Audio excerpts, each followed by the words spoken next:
जय हिंद दोस्तों, वंदे मातरम।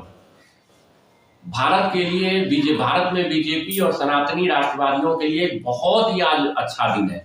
छत्तीसगढ़ छत्तीसगढ़ की जनता तो झूम रही है एकदम। वहां पे कांग्रेस का सरकार गिर गया और वहां पे बीजेपी की सरकार बनने जा रही है। भारी बहुमत से बीजेपी का वहां पे चुनाव जीत हुआ है। लेकिन कोई नहीं सोचा था कि वहां पे कांग्रेस की हार हो जाएगी और बीजेपी आ जाएगी। जैसे ही इलेक्शन का वोटिंग हो रहा था, जनगणना हो रहा था, जनगणना नहीं सॉरी मतगणना हो रहा था, तो उसमें कांग्रेस फिर से आगे चल रहा था। वहां की जो मुख्यमंत्री था वो कभी सोचा भी नहीं था कि बीजेपी जीत जाएगा। हाँ, हालांकि उसने दो तरफा काम किया था। पिछली बार जो सरकार उनकी बनी थी, उसने ऊपर लेवल पे हिंदू का अगेंस्ट में बात करता था, लेकिन नीचे लेवल पे हिंदू संगठनों का वो समर्थन करता था, जिस कारण से उसका बहुत ज्यादा बहुमत से पिछले बार वो जीता था कांग्रेस वहां पे।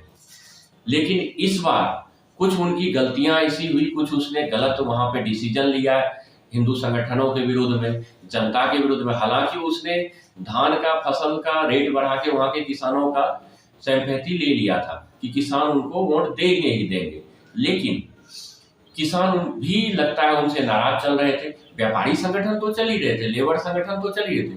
छत्तीसगढ़ के अंदर व्यापारी बड़े बड़े कंपनी बहुत है। वहां पे जो ठेकेदार है उनके अंडर में कम से कम 400-400 500-500 लगभग लेबर है, और जो ठेकेदार बोलता है लेबर वही करता है। ये भी इनसे रुष्ट थे, क्योंकि पिछले बार इन्होंने बहुत ज्यादा व्यापारी संगठन इनका साथ दिया था, और साथ तो लिया इन्होंने व्यापारी संगठन का, लेकिन सबको धोखा दे दिया। उनका मन पूरा नहीं कर पाया और मनमर्जी करना शुरू कर दिया इन लोगों ने। तो ये सारे सारे व्यापारी संगठन ऊपर मन से कांग्रेस की तरफ थे, क्योंकि उसकी सरकार थी, और फिर अंदर मन से उनके अगेंस्ट थे, जिस कारण से वहां पे कांग्रेस का ये दुर्गति हुआ और बीजेपी की फिर से सरकार आई। और बीजेपी का सरकार वहां पे आना जरूरी था, क्योंकि वहां पे जो घर वापसी वगैरह चल रहा था उस सब पे संकट मंडरा रहा था। मिशनरी मिशनरी मिशनरी जो वहां पे है, क्रिश्चियन मिशनरी, उसका बहुत ज्यादा प्रसार शुरू हो गया था कांग्रेस सरकार में, जिससे कि वहां के हिंदू बहुत रुष्ट होने लगे थे और कांग्रेस के विरुद्ध जाने लगे थे। इस कारण से वहां पे मतलब एक कैंपेन शुरू हो गया था कांग्रेस के हराने के चक्कर में। लेकिन फिर भी कांग्रेस अस्वस्थ थी कि वहां से हम जीतेंगे। और एग्जिट पोल जो 2-3 दिन पहले आया था न्यूज चैनल का, वहां पे कांग्रेस का तो फुल बहुमत से सरकार दिखा रही थी।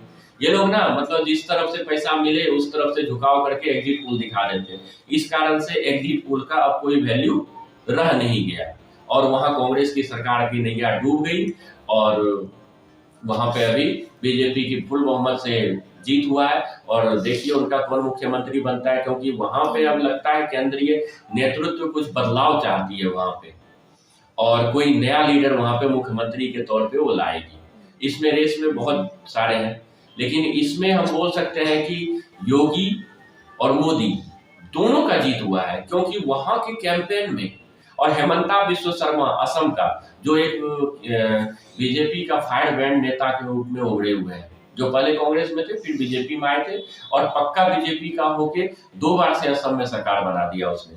ये तीनों मिलके हेमंता बिस्व शर्मा असम के मुख्यमंत्री, उत्तर प्रदेश के मुख्यमंत्री योगी आदित्यनाथ और नरेंद्र मोदी, ये तीनों मिलके इतना कैंपेन किया छत्तीसगढ़ में, इनका जादू चल गया, और छत्तीसगढ़ में भी फुल बहुमत से सरकार बनने जा रही है बीजेपी का।